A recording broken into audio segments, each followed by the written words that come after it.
Good morning and welcome to Breakfast News. In the next 1 hour, we'll get you all the latest news and updates. We have different segments also from national to across the globe, sports stories and weather updates. Correspondents from across the states will also be joining us with the latest updates. So it's a power-packed 1 hour. My name is Abhishek Mahajan. First up, the headlines.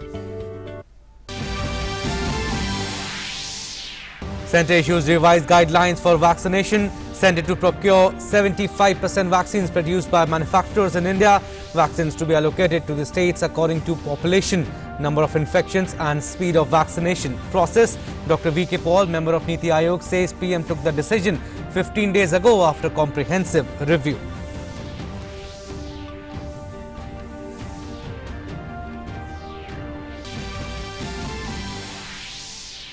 Government caps vaccine MRP for private hospitals. Covishield at Rs 780, Covaxin at Rs 1,410 and Sputnik V will be Rs 1,145 per dose.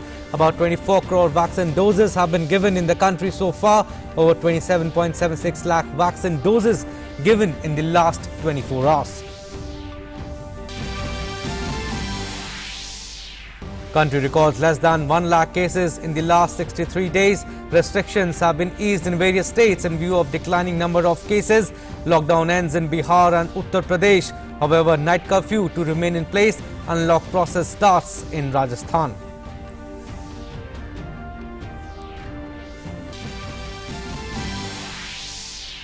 External Affairs Minister Dr. S. Shankar to leave for Kuwait on a 3-day visit to hold high-level meeting with Foreign Minister of Kuwait, Sheikh Ahmed Nasser Al Mohammed Al Sabah, also to address people of the Indian community in Kuwait. In Uttar Pradesh, at least 17 people killed and over 6 others injured in a road accident in Kanpur. Collision between private bus and tempo in Satendi area. Prime Minister Narendra Modi expresses condolences, announces an ex gratia of Rs 2 lakh each from the Prime Minister's National Relief. India welcomes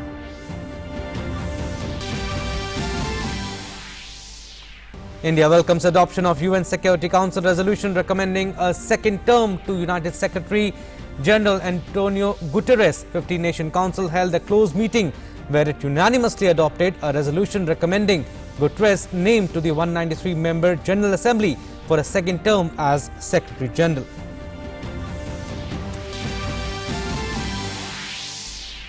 In French Open, Alexander Zverev and Tsitsipas will face off in the first semi-finals. In men's singles, Tamara Zidanček of Slovenia and Pavlyuchenkova of Russia in women's singles also enter last four.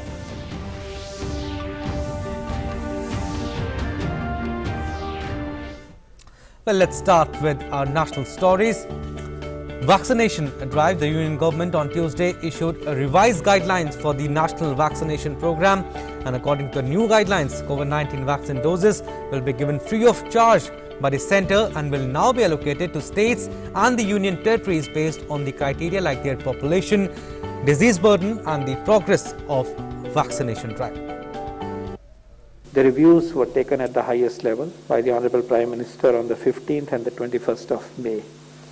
Prime minister साहब ने जो 15 और 21 को review लिया, उसके base के ऊपर उन्होंने हेल्थ मिनिस्ट्री को डायरेक्ट किया कि इस पॉलिसी इनिशिएटिव को आगे बढ़ाने के लिए जो बदलाव की ज़रूरत है गाइडलाइंस में, उसके ऊपर एक्शन लिया जाए. बेस्ड ऑन दिस एक्सपीरियंस आगे कैसे बढ़ना है और ये जो रिक्वेस्ट साथ साथ आ रही हैं उनको लेके आगे क्या बदलाव लाना है, वो एक डायरेक्शन हमें दिया गया. A day after Prime Minister Narendra Modi announced the centre will procure 75% of the COVID-19 vaccines and distribute them to the states and UTs free of charge, the Union government on Tuesday released revised guidelines for national vaccination program.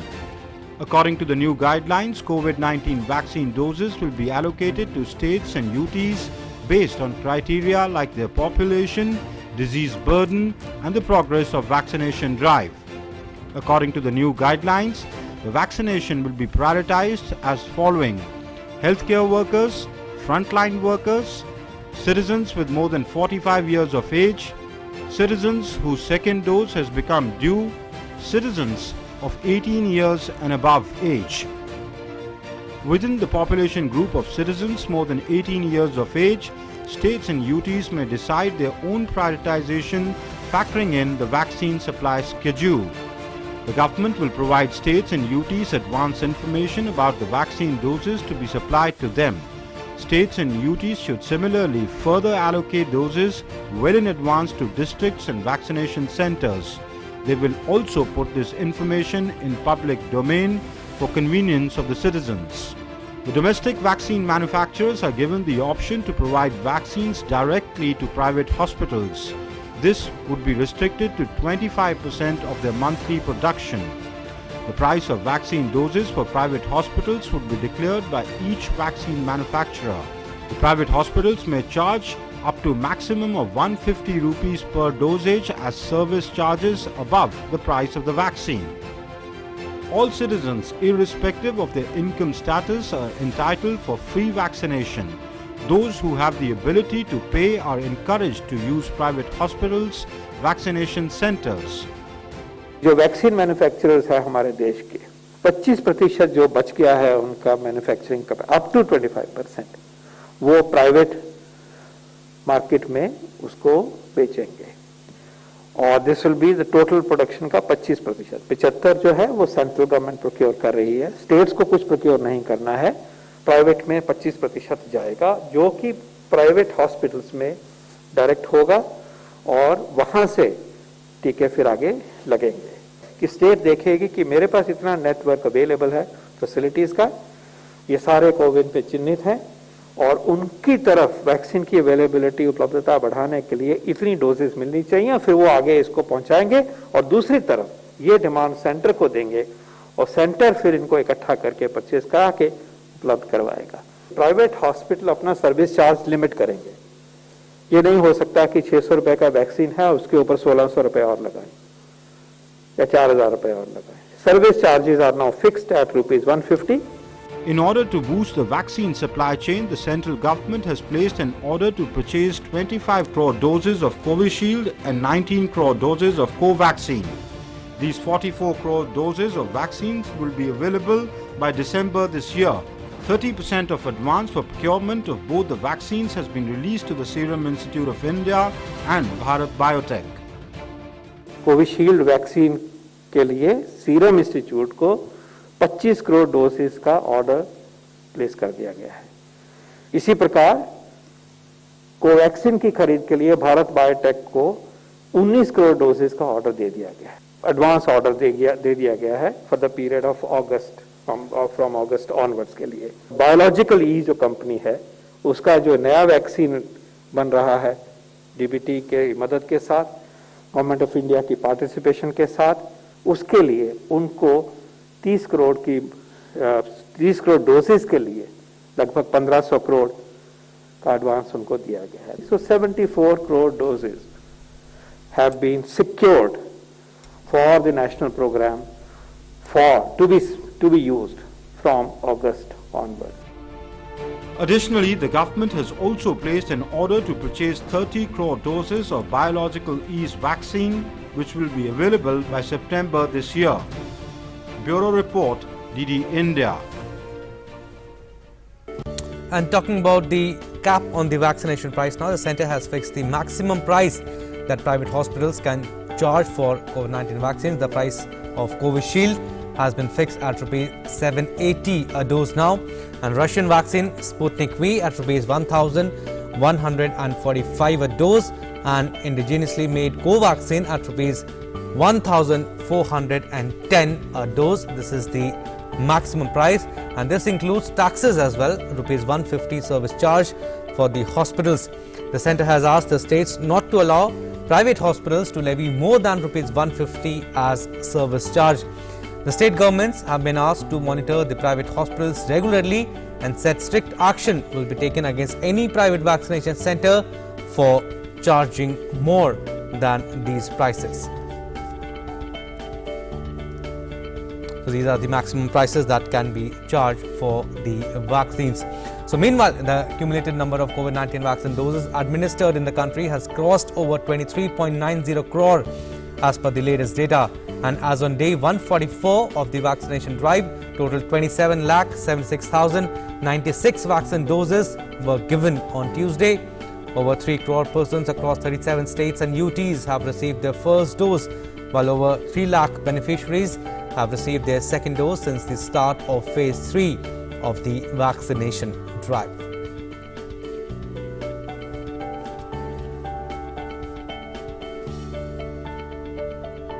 Right, to give us more information on this, my colleague Meghna Dev is joining us live. Good morning, Meghna. First of all, talking about the cap on the different vaccinations. First of all, if we talk about Covishield, this is maximum price has been set as rupees 780, Covaxin as 1,410 and Sputnik V at 1,145. So was the need of the hour and to stop overpricing also? Yes, absolutely. The guidelines also mention that, and that the manufacturers basically are going to decide that what will be the price of the vaccine. And if in case this pricing, this is the current pricing that has been, stated by the manufacturers, this includes tax as well, and this also includes the maximum service charge of 150 rupees. Any private hospital, if wants to charge less than 150 rupees, can do so, but they cannot be charging more than 150 rupees as the service charge. There cannot be any exorbitant pricing, especially on the service charge.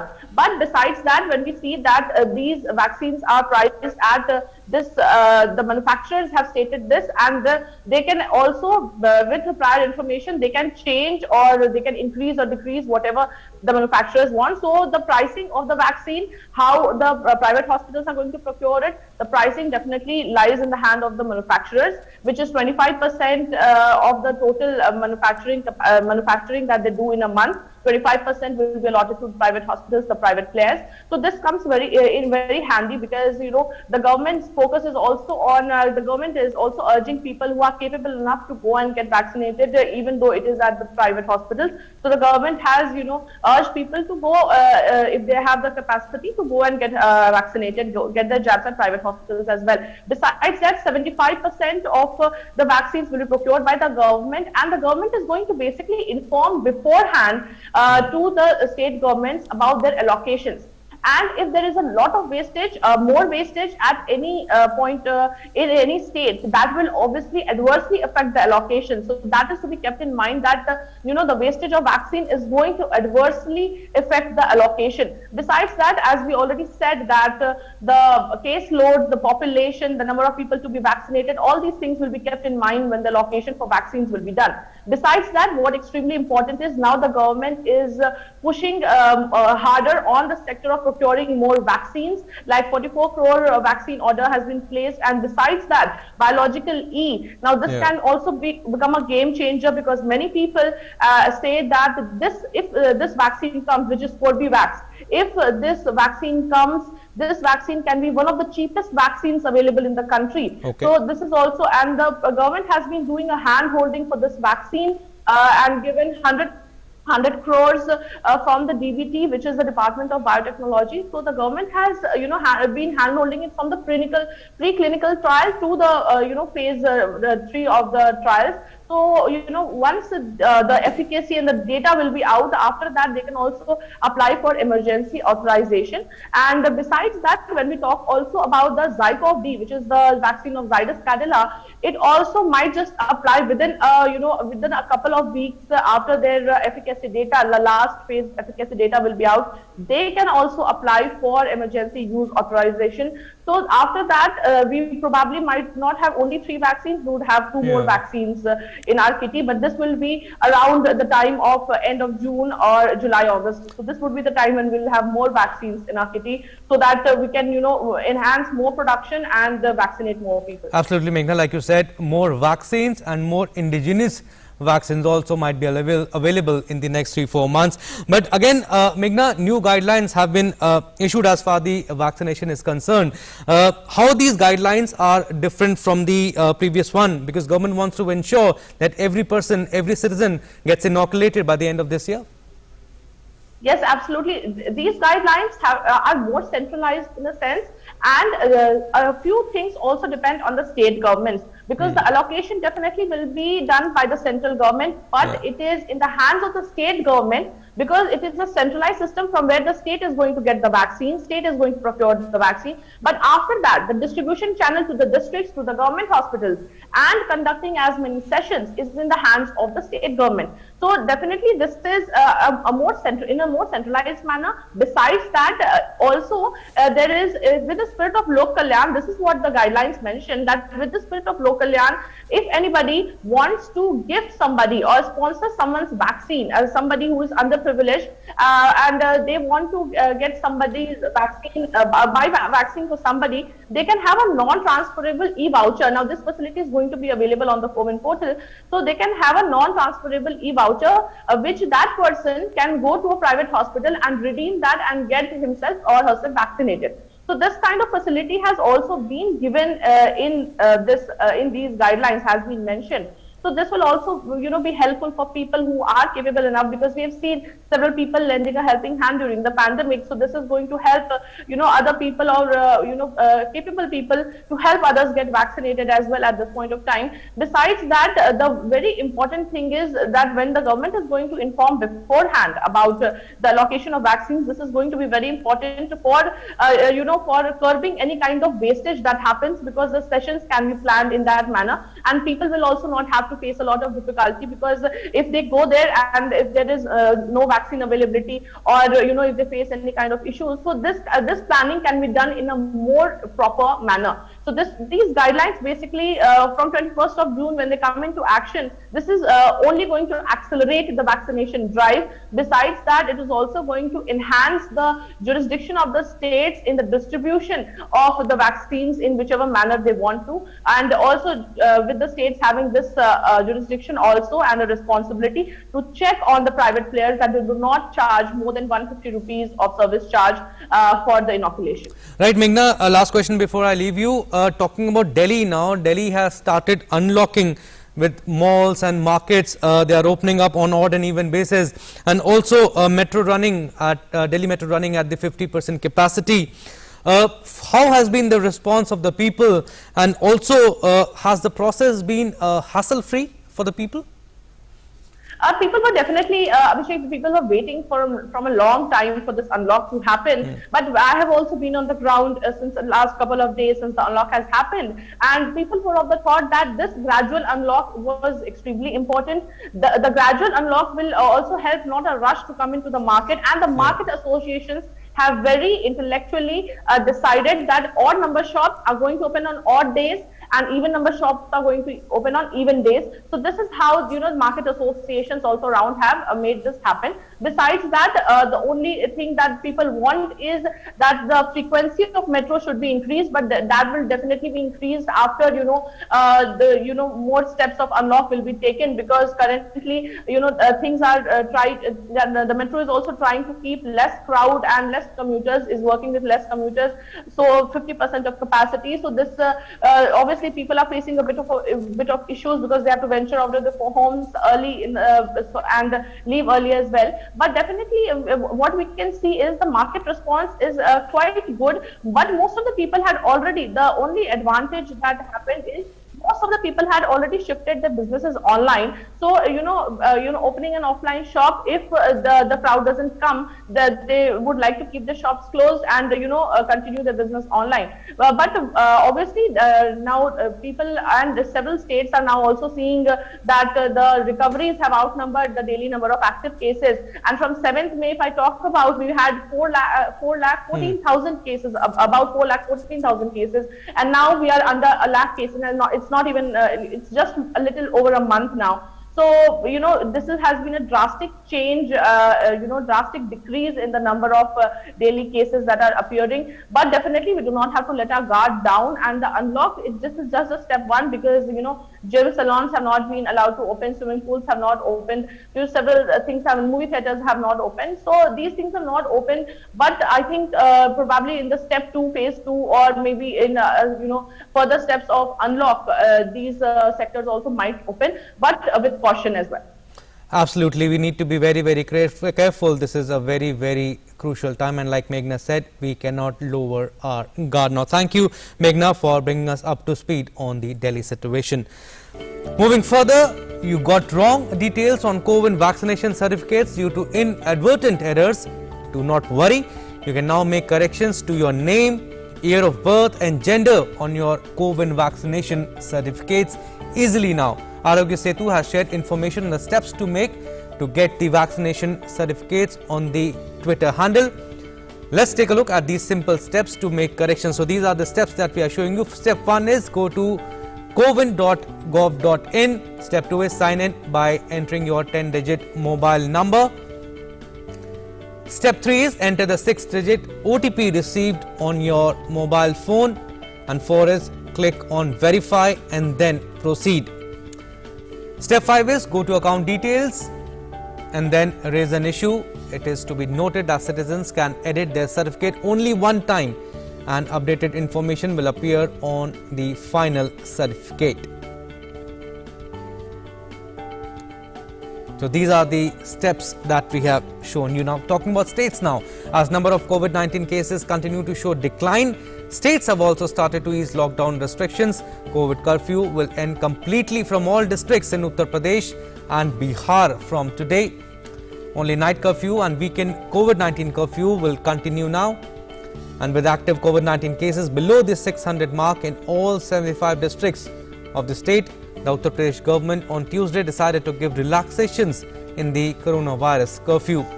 The night curfew from 7 p.m. to 7 a.m. and weekend curfew will, however, continue in all the districts.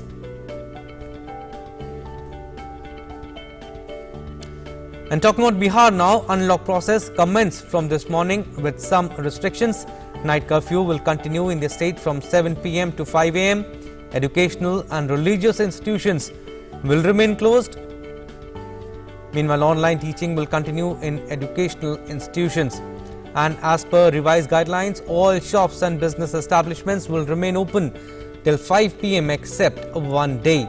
Only 20 people will be allowed to participate in the wedding ceremony and last rites. No public or private function of any kind will be allowed in the public place. These restrictions will continue till June 15th.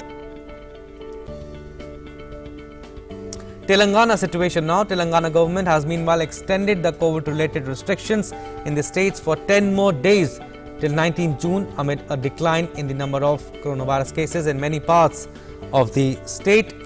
The state government has said that night curfew from 6 p.m. to 6 a.m. will continue. Shops and business establishments will be closed by 5 p.m. However, the relaxation timings will not be in place in Satupalli, Madhira, Nalgonda, Nagarjuna Sagar, Manugore, Devarakonda, Merialguda assembly segments due to a rise in COVID-19 cases. Meanwhile, testing for COVID-19 has substantially ramped up across the country. According to the Indian Council of Medical Research, 19,85,967 samples were tested for COVID-19 yesterday, that is on Tuesday. A total of 37 crore 1,93,563 samples have been tested in the country till yesterday. And India has reported less than 1 lakh daily new cases after 63 days. India's active case load has further declined to 12,31,415, and on its path to recovery, the country has so far recorded 2 crore 75,04,126 total recoveries across the country. In the last 24 hours, 1,62,664 patients have recovered from the virus. And adding to the tally, recoveries continue to outnumber daily new cases for the 27th consecutive day. The recovery rate has increased to 94.55%. Moving further now, External Affairs Minister Dr. Subramaniam Jaishankar will be on a visit to Kuwait from today, that is June 9th to 11th, at the invitation of Sheikh Ahmed Nasser Al Mohammed Al Sabah, Foreign Minister and Minister of State for Cabinet Affairs, State of Kuwait.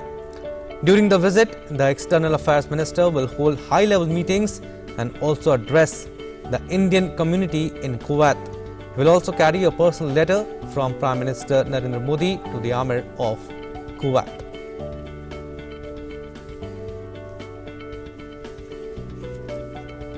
Right, my colleague Abhishek Jha joins me to give us more information on this. Good morning, Abhishek. External Affairs Minister Dr. Subramaniam Jaishankar will visit Kuwait from 9th, that is today, till 11th. And what can we expect from the visit? And it will be Mr. Jaishankar's first visit to Kuwait as External Affairs Minister. So of course, this is visit is very important because it is happening after first time that External Affairs Minister will be visiting Kuwait after a regime change. A ruler change has happened in Kuwait. The Sheikh Nawaf have become the new ruler of Kuwait. So this is the first time that External Affairs Minister is traveling to Kuwait. Earlier, in the month of March, Kuwaiti Foreign Minister was in India, and both the Foreign Minister had some discussion on how to take forward the strategic relations and the various dynamics of India-Kuwait relationship forward.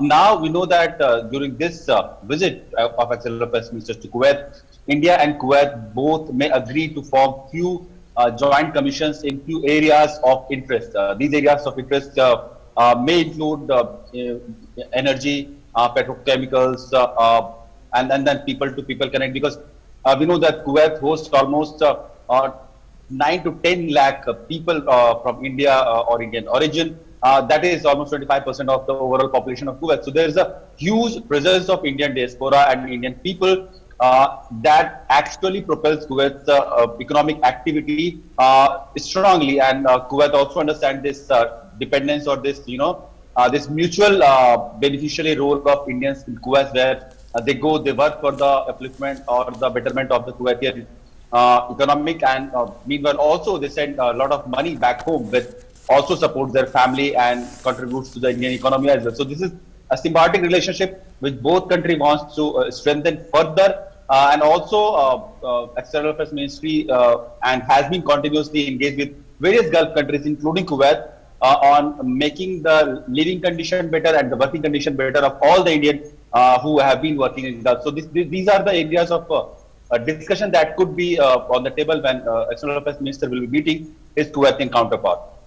Right, Abhishek, like you mentioned that Kuwaiti Foreign Minister had visited India in the month of March. During both sides decided to set up the joint commission, like you said, to formulate to strengthen ties in sectors like energy, trade, investment, manpower, labor.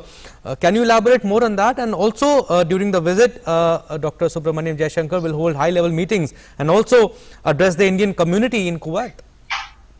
Of course, addressing the Indian community becomes very important because, as we told that almost 25% of Kuwaitian population is from India currently. Okay. Yeah. So it becomes really important for an Indian External Affairs Minister to go there and address them how they have been regularly contributing in the strengthening of India and Kuwait's relationship.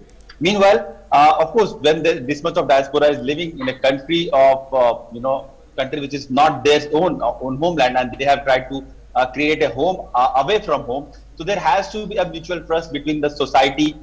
There has to be understanding for the various cultural dynamics of Kuwaitian people that Indian population has certainly been very sensitive about, and this has created a lot of trust between India and Kuwait, and we can trace back that mutual trust and strong people-to-people connect to history also.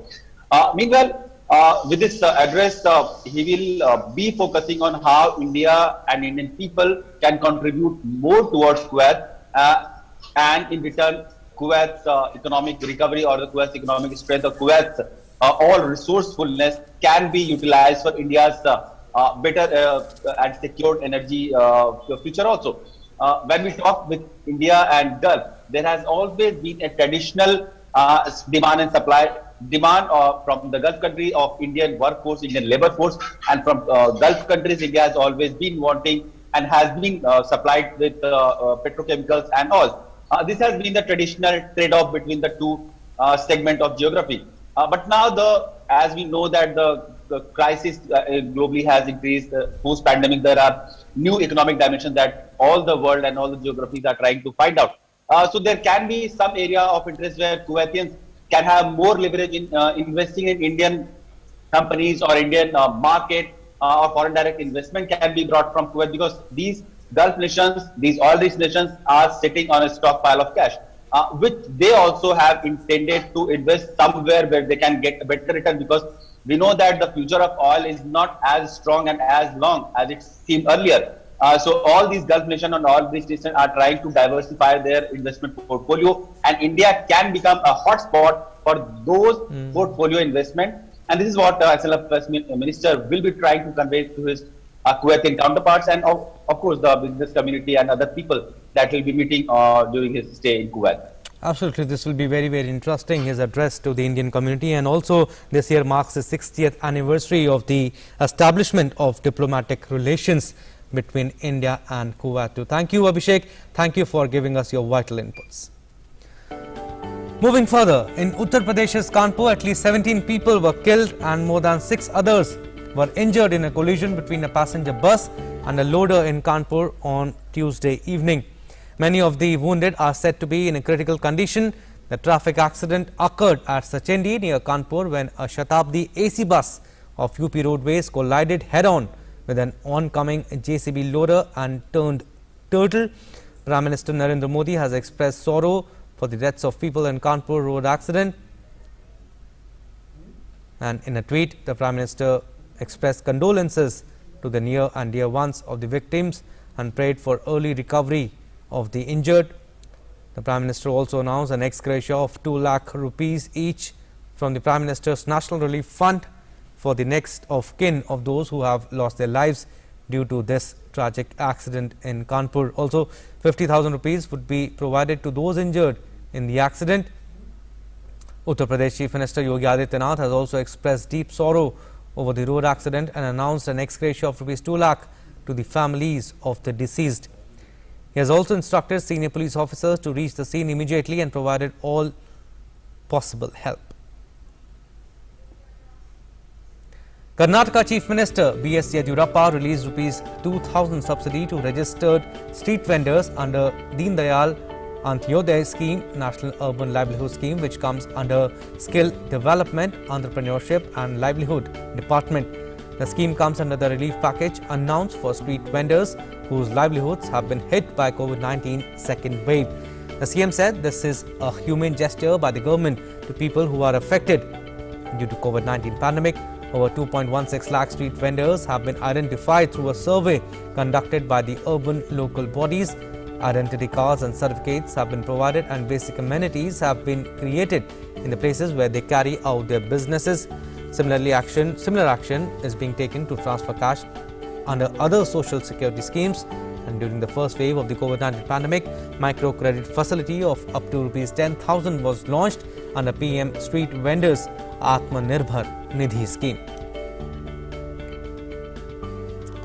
A central team visiting West Bengal to assess the impact of Cyclone Yas will today to hold a meeting with officials of the State Disaster Management, Civil Defence and Finance Department to finalize the assessment of losses. Earlier on Tuesday, the central team led by the Union Home Ministry's Joint Secretary visited Digha, Sankarpur and Tajpur besides Mandarmani to assess the damage due to cyclone. The team also conducted an on-the-spot assessment of damages caused by the cyclone in Pathar Pratima and Gosaba of South 24 Parganas district on Monday. The team will submit a report after assessing the damage caused by Yas to the Union Home Ministry. Cyclone Yas made landfall in Odisha on May 26th. It severely affected the coastal districts in West Bengal. Many districts across West Bengal, including East Medinipur, South 24 Parganas, North 24 Parganas and West Medinipur were impacted by the cyclone. Mumbai now, some weather news now. Mumbai today received heavy rainfall with the advancement of monsoon in the state, as the southwest monsoon is expected to advance into the remaining parts of Maharashtra, including Mumbai, in the next 2 to 3 days. The city and its neighbouring areas received its pre-monsoon showers on Tuesday. The Met Department said that parts of Maharashtra, including Mumbai and several states in South India, including Telangana and Andhra Pradesh, parts of Odisha and West Bengal will receive rainfall over the next 3 days.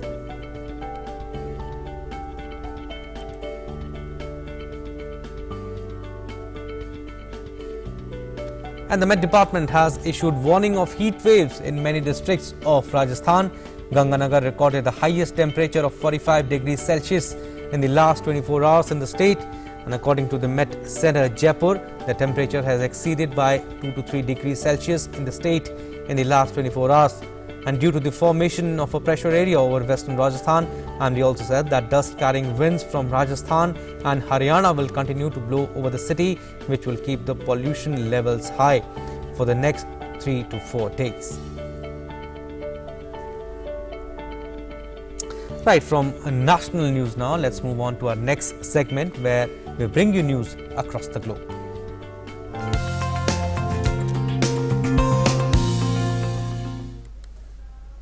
India has welcomed the adoption of the United Nations Security Council resolution recommending a second term to Antonio Guterres as Union Secretary General. Last month, India had conveyed its support to Guterres for his candidature as chief of the world body for a second term beginning January 2022. The 15-nation council held a closed meeting where it unanimously adopted a resolution recommending Guterres' name to the 193-member General Assembly for a second term as Secretary General of the world body. The General Assembly is likely to hold a session on June 18th on Guterres' appointment for a second term. Guterres was the only official candidate as no state had nominated any contender.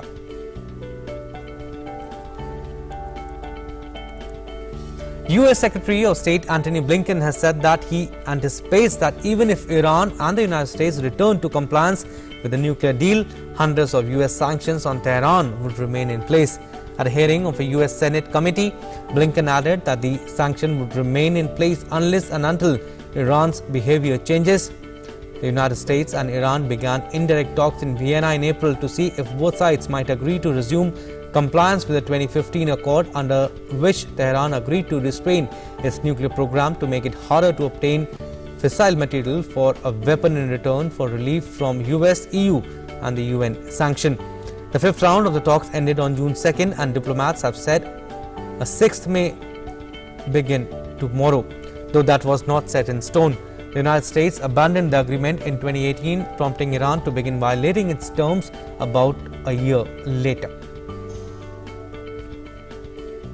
We're engaged in indirect conversations with Iran about the possibility of a mutual return to compliance with the nuclear agreement, the so-called JCPOA.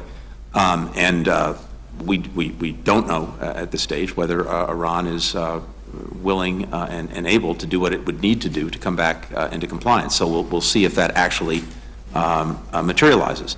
And I would anticipate that even in the event of a return to compliance with the JCPOA, hundreds of sanctions will remain in place, including sanctions imposed by the Trump administration. If they are not inconsistent with the JCPOA, they will remain unless and until Iran's behavior changes. And the US Senate has passed a sweeping package of legislation offering a framework for how it plans to counter increasing competition from China. The Senate voted 68-32 to pass the United States Innovation and Competition Act that aims to boost US semiconductor production and development of artificial intelligence and other technology in the face of growing competition internationally. The centerpiece of the bill is a $50 billion emergency allotment to the Commerce Department to stand up semiconductor development and manufacturing through research and incentive programs previously authorized by Congress. The bill's overall cost would increase spending by about to $50 billion, with most of the spending occurring in the first 5 years. The bill must also pass the House of Representatives to be sent to the White House for President Joe Biden to sign into the law. Mexico and the United States have signed a memorandum of understanding to promote the development in Central America during Vice President Kamala Harris' visit to the Latin American country. Harris and Mexico President Obrador witnessed the signing of a MOU about the work the two countries' development agencies do in Central America. Later in a tweet, Harris said that MOU outlines how two nations will work together to address the root causes of migration and help people find hope at home. They both later met for talks billed as focus on root causes of migration, Following the meeting, Mexican Foreign Minister wrote on Twitter that the discussion had been very successful. He added that the economy, security, cooperation and development in southern Mexico and Central America were addressed. The Joe Biden administration has been struggling with high number of migration, which has risen to the highest levels in 20 years. And candidates in Iran's presidential election this month entered into a second live television debate with the topic of lifting Western sanctions on the country being discussed as the future leaders first talk upon taking power. After questioning began about how to revive the economy, the discussion quickly turned to US sanctions, with moderate politician Mohsen hoping to revive the joint comprehensive plan of action. Iran's nuclear deal and its rights for the Iranian people. The looming June 18 election will see voters pick a candidate to replace Rouhani, term limited from running again. The election comes amid tensions with the West as negotiations continue to try and resuscitate the nuclear deal that then President Donald Trump unilaterally withdrew America from in 2018.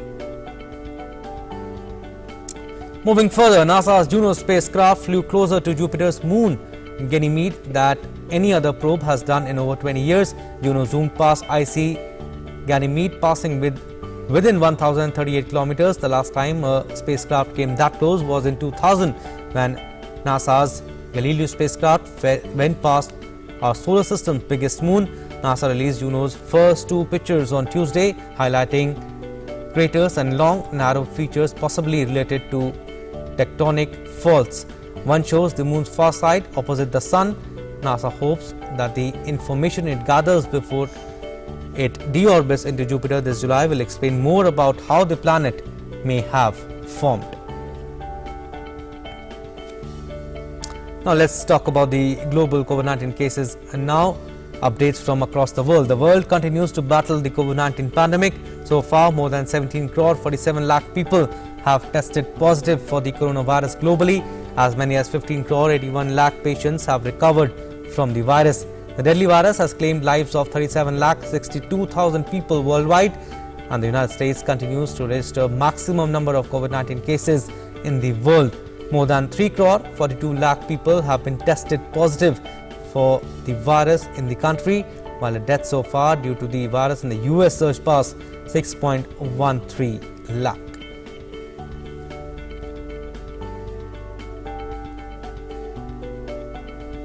Britain has urged European Union to find solutions to ease post-Brexit trade with Northern Ireland, warning any further legal action by the bloc would not make life any easier for people in the province. Meanwhile, British Brexit Minister David Frost will meet European Commission Vice President Maros Sefcovic in London to resolve the differences over the Northern Ireland Protocol, but so far months of talks have done little to break the deadlock. Earlier, Brussels has accused London of breaking the agreement by failing to implement checks on some goods moving from Britain to its province of Northern Ireland. However, London said that it has no choice because some of the checks hamper supplies to Northern Irish supermarkets. South Africa's health minister was placed on special leave amid allegations of corruption linked to COVID-19 related contracts. Health minister's department was accused of irregularly awarding the contracts to a communications company controlled by his former associates. Meanwhile, President Cyril Ramaphosa has vowed that corruption during the pandemic will be dealt with harshly. President's office said special leave would allow the minister to attend to allegations and investigations concerning the contracts. And before the statement, Health Minister apologized for the public rage over the allegations. South Africa's Minister of Tourism will serve as acting Minister of Health until further notice. Well, now from across the globe, let's move on to our next segment, which is Web News Review.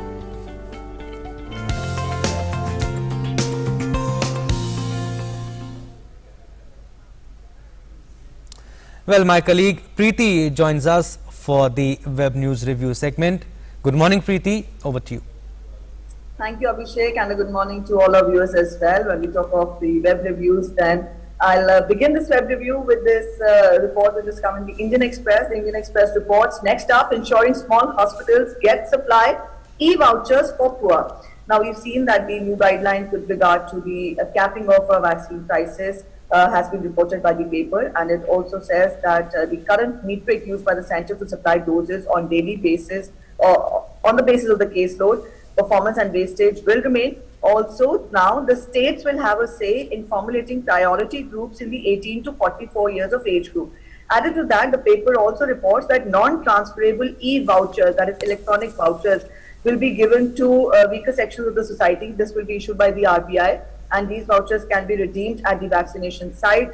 These vouchers will be scanned, and through that, the vaccination can be given to the people who belong to the economically weaker sections of the society. Added to that also, the paper reports that the states will have a say in formulating priority groups in the age group of 18 to 44 years of age with regard to the vaccination drive. The blueprint is in the process, and it will be it will be given out in the revised guidelines, says the paper.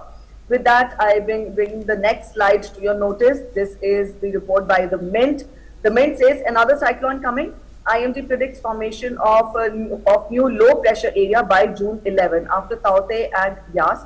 The paper reports that the Indian Met Department has said that low pressure area may turn into a cyclone, but it's the first step in the formation of any storm. And if this converts into cyclone, then this will be the third cyclone which will be witnessed in the country. It says that in its latest update, the IMD had said that over the North Bay of Bengal, this low pressure is likely to form, and we'll have to wait and watch if it further intensifies into a storm.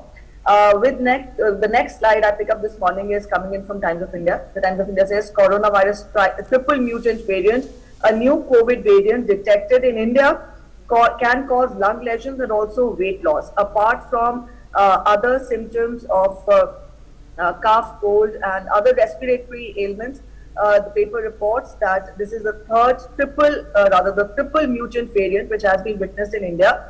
And it says that with addition to the respiratory ailments, it is also causing weight loss as well. The paper says that B1.617 is the name of the variant, and this has been termed by the UN as the variant of concern. With that, I pick up the next paper, that's the Hindustan Times. The Hindustan Times reports, in a huge shift, India opens channels with Afghan Taliban factions and also leaders. Now we know that US is gradually pulling out of Afghanistan, and also the paper says that the Indian approach and outreach is largely led by security officials and limited to Taliban factions and leaders who are perceived to be nationalists and who are outside the sphere of Pakistan and Iran. This has been put forth by the Hindustan Times. Also, we know that India is the largest regional contributor to Afghanistan's reconstruction and other development efforts with pledges of $3 billion. And this is with regards to that which has been put forth by the Hindustan Times. The next slide which I pick up is The Guardian. The Guardian says global carbon dioxide levels continue to rise despite the pandemic. Now we saw that the pandemic led to a reduction in the economic activity, and also in spite of that, the paper reports that the carbon dioxide levels in the month of May have reached the peak, and emissions rose to 419 ppm in May. Now this is the highest such measurement in 63 years, and this data has been recorded. Also, the paper reports that in order to keep the goals of Paris Climate Accords, to keep the temperatures under 1.5 degrees Celsius, the rise under 1.5 degrees Celsius every year, the United Nations Environment Program report finds that the countries need to cut the carbon emissions by 7.6% every year for the next decade. Now, this has been put forth by the paper, The Guardian. So more or less, this was a crisp press review this morning for our viewers. It's back to Abhishek for the rest of the week. Right, Preeti, interesting stories that you took. Thank you for the Web News Review. Now from Web News Review segment, let's move on to our next segment, which is Biz Buzz.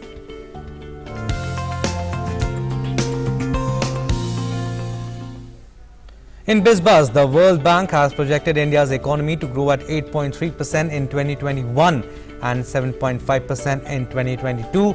The growth rate forecasted for India for 2021 and 2022, the World Bank, is an upward revision from its January forecast of 5.4%. The World Bank, in its latest issue of Global Economic Prospects report, which was released on Tuesday, noted that in India, an enormous second COVID-19 wave is undermining the sharper than expected rebound in activity seen during the second half of the fiscal year 2020-2021, especially in services. In 2020, India's economy is estimated to have contracted by 7.3%, while in 2019 it registered a growth rate of 4%. The World Bank said, adding that in 2023, India is expected to grow at 6.5%. In its report, the World Bank said that the global economy is set to expand by 5.6% in 2021, its strongest post-recession pace in 80 years.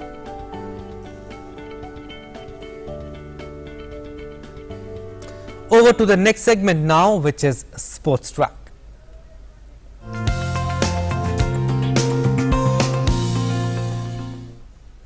Let's start with French Open. In the men's singles, German 6-8 Alexander Zverev advanced to the last four in the tournament for the first time. Zverev defeated Spain's Alejandro Davidovich Fokina 6-4, 6-1, 6-1.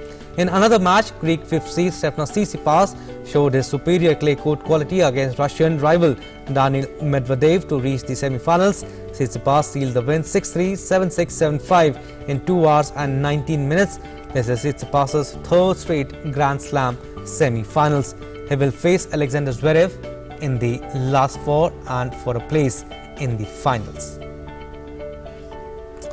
Women's singles now. Slovenian player Tamara Zidansek has advanced to the French Open semi-finals. After much struggle, the 85th ranked Zidansek defeated Spanish rival Paula Badosa at the clay court tournament. The former snowboarder has now become the first woman from Slovenia to reach the semi-finals at a major tournament. Also, Russia's Anastasia Pavlyuchenkova too managed to reach her first Grand Slam semi-finals at the 52nd attempt with a 3-set win over doubles partner Elena Rybakina. Anastasia, the world number 32, won 6-7, 6-2, 9-7. She will now face Tamara Zidansek for a place in the finals. Now let's take a look at today's weather forecast.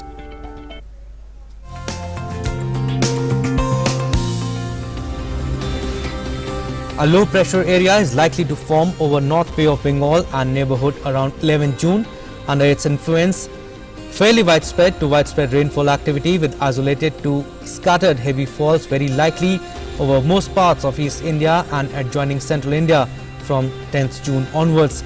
Isolated very heavy rainfall very likely over Odisha during 10th to 12th, Gajantic West Bengal on 10th, Chhattisgarh on 11th and 12th and Vidarbha on 12th. Isolated extremely heavy falls also very likely over Odisha on 11th and 12th June. Now let's have a look at minimum and maximum temperatures across different cities.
Well, that's all we have in this edition of the Breakfast Show, but it's a reminder to wear a face mask before you step out of the house. And locking might have started in some states, but it's very, very important to take extra care now, follow the government guidelines and the COVID appropriate behavior. But we'll leave you with the glimpses of 4 new dog breeds that will compete in the 145th annual Westminster Kennel Club Dog Show to be held in New York on Sunday. Take a look. Namaskar.